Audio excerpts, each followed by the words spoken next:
Hello, my name's Roy Illsley and I'm Chief Analyst at Omdia. And what I'm going to talk to you about for this part of the session is my key trends to watch in 2025 for the cloud computing sector.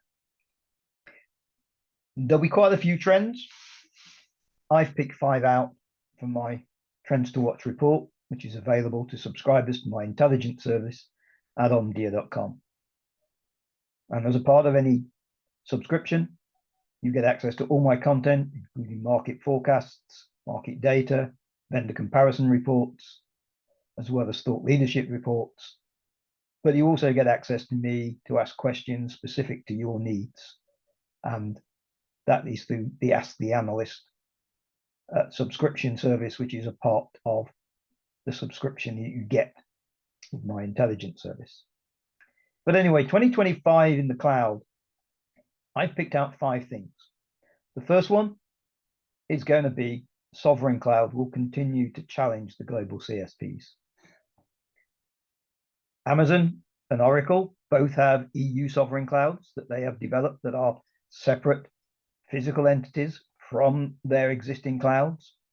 Now that's very sensible and very good, but it's only really viable in a region like the EU where there's 27 countries. It's not viable for individual countries.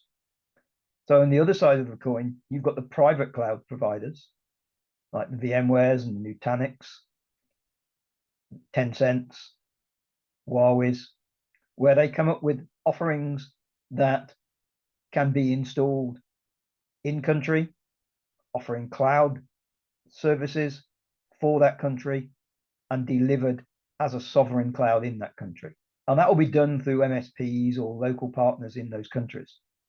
So what you see here is a battle between the cloud providers and those that have developed hybrid private cloud solutions that can stand alone and offer this service. And we think that depending on where you are in the world, the cloud providers will either offer something that is good enough to meet the sovereignty needs of your country region, or they will not. And therefore, you'll be going down the much more private route. One of the areas I think that's going to be interesting to watch here is how the different countries' data protection regulations evolve, whether there is a great deal of commonality between it, which means that the global hyperscale cloud providers can offer a solution not based in country, but have the right capabilities to meet those regulations, or whether the regulations are very divergent and a private cloud solution is the only really option. The second key trend is the Chinese cloud providers are adopting a new global expansion plan in 2025. They have always had a footprint outside of China, Southeast Asia, Europe, Latin America.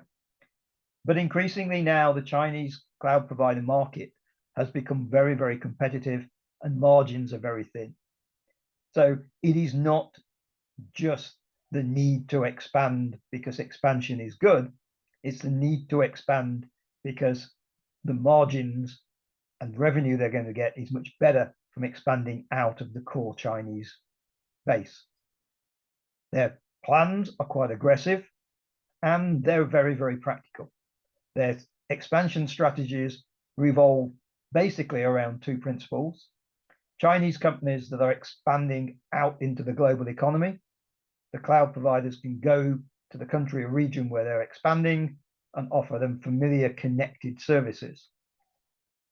The other approach is the non-Chinese brands that want to break into the Chinese market. They can go into those countries and offer them cloud services that will break through the Chinese firewall and allow them to operate inside China. So 2025, I think, is going to be a year where you see a lot more of this, and it's going to become less distinguishable in terms of which cloud provider offers which. It's going to be more how the customers can use the cloud provider services for their business needs. Edge and edge cloud is a topic that I've been talking about for a long time. Edge for a very long time, edge cloud not so long, and now with GenAI at the edge.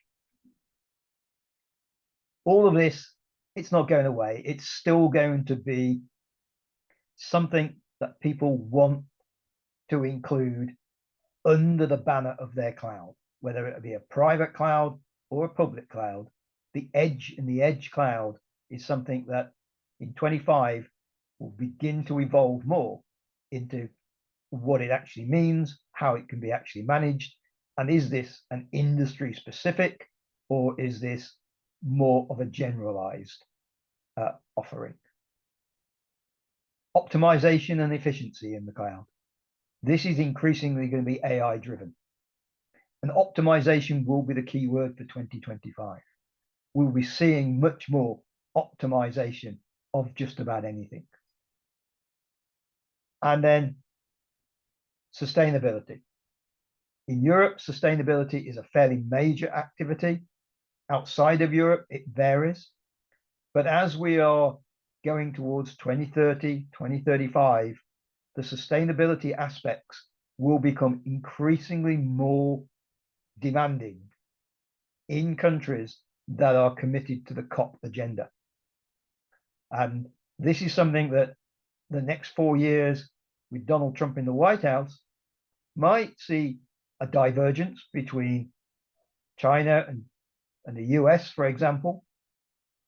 But ultimately, they have to come to the same conclusion, that it's one planet that we share, and we have got to do something to save it before it's too late. So sustainability, despite the rhetoric from the two economic powerhouses, will be on the agenda for just about everybody. Thank you very, very much. That's all I'm going to have to say for now. And look forward to 2025. And if you want to be subscribers to my intelligence service, please just reach out, and I'm sure our sales team will be happy to talk to you about it. Thank you. Bye.